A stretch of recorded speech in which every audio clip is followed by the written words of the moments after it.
Hello, I'm Sharon Fogarty and I'm with allaboutflutes.com, and recently I've been asked to address a common problem in beginner flute players. Oftentimes a flute player will get into a bad habit of breathing between every note, and I have found, with every student it's different.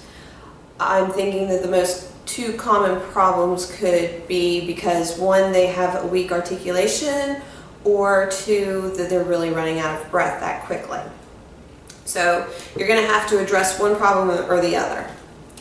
If it's because they have a weak articulation, the chances are it sounds like this when they play.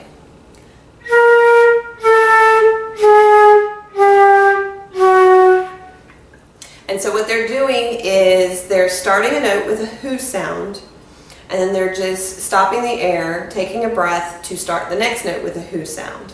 So when that is the problem, then you have to address the articulation.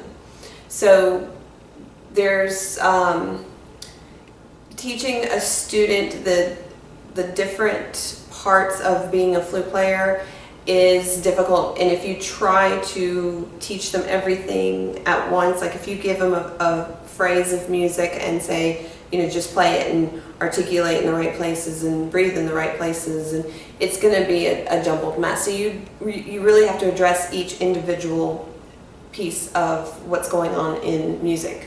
So if there's 9 elements of music or whatever, you've got reading notes, you've got reading rhythm, you've got reading the key signature, you've got articulation, you've got the breathing, you've got supporting your air.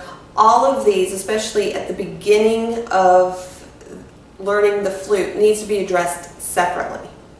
So some articulation exercises that you can do is just, first of all, explain to them what articulation is. And on a flute, it's where the tongue touches the roof, where the roof of the mouth meets the teeth. Because on every instrument it's different. So, I'm not quite sure how I would explain it for like a clarinet or a saxophone, any reed instrument, and you've got double reed, but with the flute, there's no resistance. The mouthpiece is not in our mouth, we're just blowing air across the head joint. And so our articulation is just the starting and stopping of a note using the tongue and placing it between where the roof of the mouth and the teeth touch. So they can just practice that without the flute, just going t, t, finding that spot, t, t, t, and then just practice going t. Then eventually just have them practice starting notes with the t sound. And you can do a chromatic. And they might breathe after every note still, and that's fine, but just as long as you're addressing the articulation, getting that strong first. So to begin with, they might just be.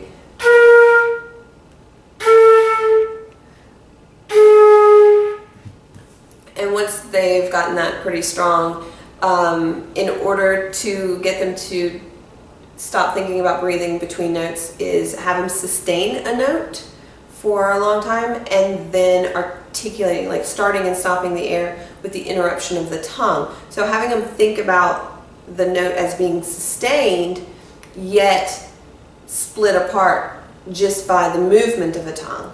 And then that way, because some students think there needs to be separation between notes, and there doesn't. Like, notes technically connect, they're only separated by the articulation. So it sounds like this.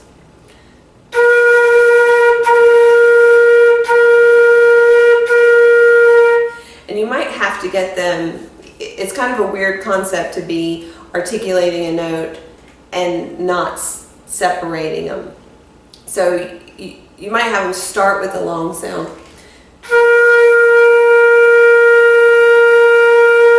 And then go back and tell them to repeat that, only to interrupt it with the articulation.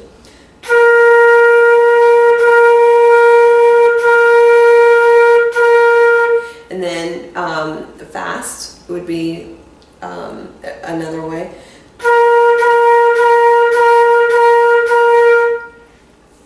And then that way they're they're connecting, and then they can do from have them do the same thing, only see if they can move the finger to a different note when they're articulating.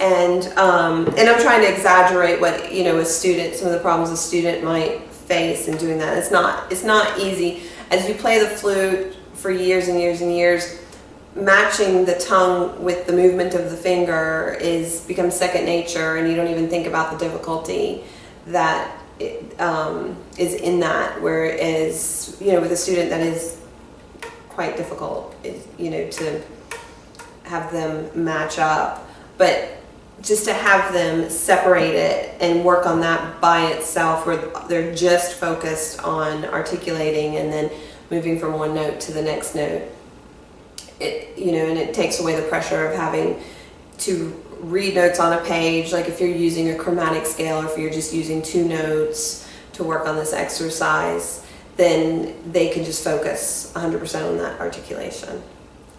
So the second reason why a student might be breathing between notes is that they're legitimately running out of air. So if that's the case, it might sound something like this.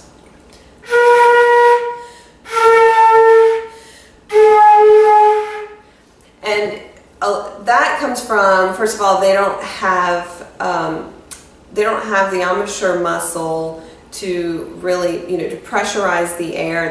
They're losing a bunch of air, and they're thinking of they're having to deflate between each notes, just like, and usually the student looks like they're literally collapsing, like between every note, and they're really needing to breathe between notes. So you can address that problem with having them practice their high notes, so that they're strengthening their lip muscles.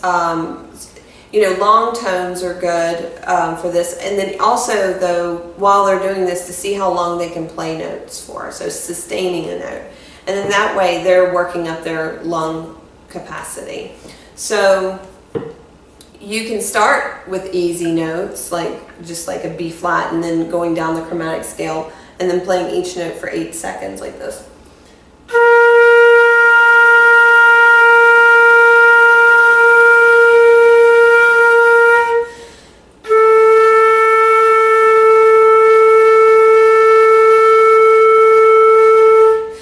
To begin with, they might just be, and so they might be able to hold it for 1 second. But if you put the metronome on for them and put it at 60 beats per second, just have them set a goal of, now see if you can do it longer, and now see if you can do it even longer. And it's just baby steps and getting it longer and longer. But then also getting them up higher. If you're introducing like 1 note at a time, and they're just doing, like I know in band, they just learn a B flat, a C, a D, and an E flat. Then one thing you can do is some overtones on those notes.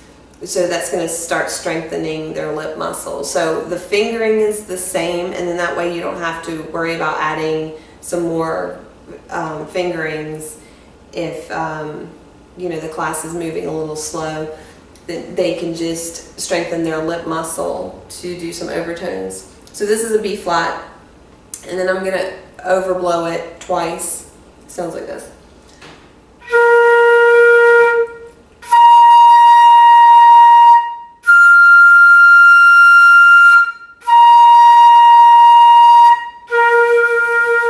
So if a student doesn't have a strong embouchure, it might sound like. But then if you have them try to overblow it to get the next note up, they might struggle with it, like, and still not be able to work on that lip muscle. Have them go for the next note up and see if, the higher they go, they'll see the more important it is to engage those lip muscles. And then the more that they engage the lip muscles, the more they will use that to help control their air, and then not losing air as much. Everything is it's going to happen over time. It's not going to happen overnight, because it's about building certain muscles, learning something that like a new aspect, like articulation, like I said, is using the tongue and finding that spot to start and stop a note. You know, all of these are different to a student, and if you have a class of, you know, 30, 40 students learning different instruments, it's not going to be easy to really be able to focus on each individual problem for each individual instrument. But you know, just have patience and know that if they're aware of the different elements that they need to learn, then they might on their own, when they go home, focus on these different things. And you can have them watch this video. This video might help. I hope I've addressed the problem. Sometimes I make these videos and I feel like I've missed something, or I'm overlooking something, or it could be another problem. So please feel free to send me a message on YouTube if you have another problem, you know, something that's related but that you feel like it might be something else, and I'll just try to throw together another video and stick it up on YouTube. All right, thanks. Have a good day.